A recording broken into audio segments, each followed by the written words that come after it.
Good morning, plus one commerce. Today our topic will be sources of business finance. बेटा ये एक ऐसा chapter है जिसमें से सबसे ज़्यादा मार्क्स को एग्ज़ाम में कंसिडरेट किया जाता है और ये प्लस वन पॉइंट ऑफ से नहीं +2 पॉइंट ऑफ से भी बहुत इम्पॉर्टेंट टॉपिक है। सोर्सेज का मतलब है स्रोत ऑफ बिजनेस फाइनेंस। वित्तीय जो बिजनेस के अंदर वित्त है, फाइनेंस है, वो कहाँ से अरेंज होता है। देखिए, पैसा जो होता है वो कभी भी मालिक अपना नहीं लगाते बिजनेस में। वो जो पैसा है वो आप हमेशा बाहर से उठाते हैं और बाहर से उठाने के लिए आपके पास दो चीज़ें होनी चाहिए। या तो आपके पास आपकी खुद की असेट्स होनी चाहिए या आपकी इतनी गुडविल होनी चाहिए कि असेट्स ना होने के कारण भी आपको कोई पैसा दे दे। फाइनेंस क्या है? फाइनेंस एक तरह का ब्लड है। जिस तरह से आपके शरीर के अंदर ब्लड बह रहा है तो आप चल रहे हैं, उसी तरह से बिजनेस में भी अगर फाइनेंस बह रहा है तो बिजनेस चल रहा है। तो इंट्रोडक्शन करेंगे इसकी। Business can not be run without money. किसी भी बिजनेस को पैसे के बिना नहीं चलाया जा सकता। Funds required to carry out business, जो पैसा उठाया जाता है बिजनेस से वो बिजनेस फाइनेंस कहलाता है। दिस चैप्टर थ्रोज लाइट, ये चैप्टर आपके को प्रकाश डालेगा on how the finance for the business can be arrange, कि बिजनेस में फाइनेंस को किस तरह से अरेंज किया जा सकता है और क्या सोर्सेज है फंडिंग के, क्या टर्म्स एंड कंडीशन है जिसे हम फंड को रेज कर सकते हैं। Sources of fund on the basis of period, बेटा लॉन्ग टर्म, मीडियम टर्म और शॉर्ट टर्म। शॉर्ट टर्म अगर आप समझे तो सिर्फ 1 साल, मीडियम टर्म 1 साल से 3 साल के बीच का पीरियड, और 3 साल से अबव जो होगा बेटा वो आपका लॉन्ग टर्म में कंसिडरेट किया जाता है। 3 साल, 5 साल, 7 साल, 10 साल, ये लॉन्ग टर्म के अंदर कंसिडरेट किया जाता है। तो लॉन्ग टर्म में क्या चीज़ें आती है? लॉन्ग टर्म के अंदर आती है बेटा आपका इक्विटी शेयर, आपके रिटेन्ड अर्निंग, आपके preference share, debenture,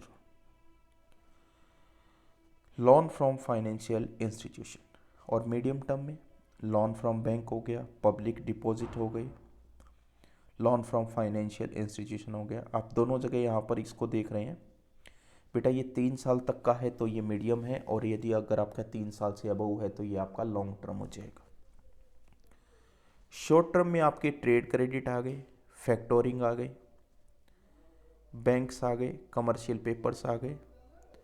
on the basis of ownership क्या हो गया बेटा? ओनर्स फंड हो गया, जैसे equity share, retained earning. Borrowed fund में बेटा आपका debenture, loan from bank, loan from financial institution, public deposit और लीज फाइनेंसिंग, ये ऑनरशिप के आधार पर होते हैं। On the basis of generation, generation में बेटा आपके दोस्त आप कहाँ से उसको ले सकते हैं? या तो इंटरनल ले सकते हैं या आप एक्सटर्नल ले सकते हैं। इंटरनल में आपका equity share capital, retained earning आ गया। एक्सटर्नल के अंदर आपकी फाइनेंशियल इंस्टीट्यूशन हो गए, लोन फ्रॉम बैंक हो गया, प्रेफरेंस शेयर हो गए, पब्लिक डिपॉजिट, डिवेंचर। ये होते क्या हैं ये अभी आप पढ़ेंगे, सिर्फ अभी आप एक टेबल पढ़ रहे हैं। इस टेबल में आपको 1 नंबर में क्वेश्चन पूछा जा सकता है कि इंटरनल क्या है, एक्सटर्नल क्या है, लीज फाइनेंसिंग क्या है, कमर्शियल पेपर क्या है, ट्रेड क्रेडिट क्या है और फैक्टोरिंग क्या है। तो सबसे पहले आप पढ़ेंगे बेटा इसमें शेयर क्या है। The amount of capital to be raised from public, जो अमाउंट हम पब्लिक से उठाते हैं, जो छोटी छोटी यूनिट्स के अंदर डिवाइड होते हैं, ये जो यूनिट है यही आपकी शेयर कहलाती है। Equity share are those whose do not carry any special और प्रेफरेंशियल राइट। इक्विटी शेयर वो शेयर हैं जिनके पास कोई प्रेफरेंशियल राइट नहीं। इक्विटी बेटा आपके दो हैं। आप ये समझें कि मालिकों का पैसा है, खुद का, और एक बाहर से जो किसी भी व्यक्ति ने इक्विटी शेयर को रेज किया है या उठाया या लिया। तो इसके फायदे क्या? इसके फायदे हैं, कन्वीनियंस रहता है, no charge on assets. No charge on assets का मतलब बेटा देखिए, प्रेफरेंस और इक्विटी में सिर्फ इतना ही फ़र्क है, प्रेफरेंस में अगर लॉस भी होगा तो भी हमें कुछ देना पड़ता है, लेकिन इक्विटी के अंदर अगर लॉस हो गया तो इसमें हमें इक्विटी शेयर होल्डर को कुछ भी देने की ज़रूरत नहीं है। तो इसे ही आपका नो चार्ज ऑन असेट्स है, नो ऑब्लिगेशन, डिपेंडेबल हैं ये।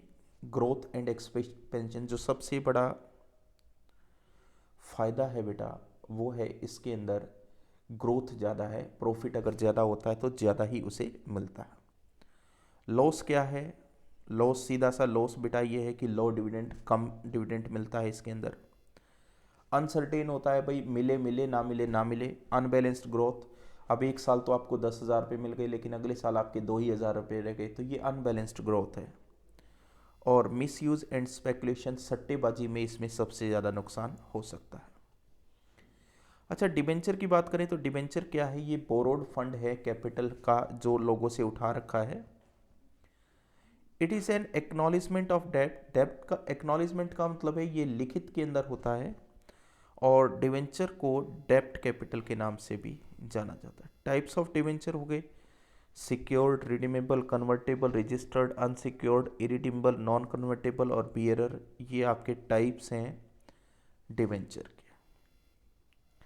डिवेंचर के फ़ायदे क्या हैं भाई? डिवेंचर के फ़ायदे हैं, जैसे इक्विटी का सबसे बड़ा लॉस ये था कि अनस्टेबल ग्रोथ थी, लेकिन यहाँ पर रेगुलर आपको रिटर्न मिलेगी, आपको लॉस होने की संभावना बिल्कुल ना के बराबर है। सेफली ऑफ इन्वेस्टमेंट, इन्वेस्टमेंट आपका सेफ रहता है, एक तरह से आपका इकोनॉमिक सोर्स बन जाता है। फ्लेक्सिबिलिटी होती है बेटा, इसमें टैक्स में छूट मिल जाती है आपको कुछ। और लॉस क्या है? चार्ज ऑन असेट्स है एक कंपनी के लिए, डिवेंचर होल्डर के लिए नहीं, ध्यान रहे। और इनको सबसे बड़ा लॉस है कि कोई वोटिंग राइट नहीं होता इनको, और इंटरेस्ट को दो तरह से पेड किया जाता है हर 6 महीने में, एक सितंबर में और एक मार्च में। अच्छा, शेयर और डिबेंचर में डिफरेंस आपसे एग्जाम में पूछा जाता है। टाइप्स ऑफ फंड, जैसे ये ओनर का खुद का फंड होता है, लेकिन डिबेंचर जो होते हैं ये आपके बोरोड फंड होते हैं। रिटर्न जो होती है शेयर्स में वो फ्लेक्सिबल होती है, डिबेंचर के अंदर जो रिटर्न होती है वो फिक्स्ड होती है। वोटिंग राइट शेयर के अंदर अवेलेबल होते हैं, डिबेंचर के अंदर वोटिंग राइट नहीं होते हैं। स्टेटस ऑफ होल्डर, शेयर जो होता है वो ओनर ऑफ ए कंपनी होता है, डिबेंचर जो होता है वो क्रेडिटर ऑफ ए कंपनी होता है। रिडेम्पशन, शेयर जो होते हैं वो रिडीमेबल नहीं होते, डिबेंचर जो होते हैं वो रिडीमेबल होते हैं। चार्ज, शेयर के ऊपर कोई चार्ज असेट्स नहीं होता, आपको बता दिया मैंने क्या होता है ये। डिबेंचर चार्ज ऑन असेट्स होता है।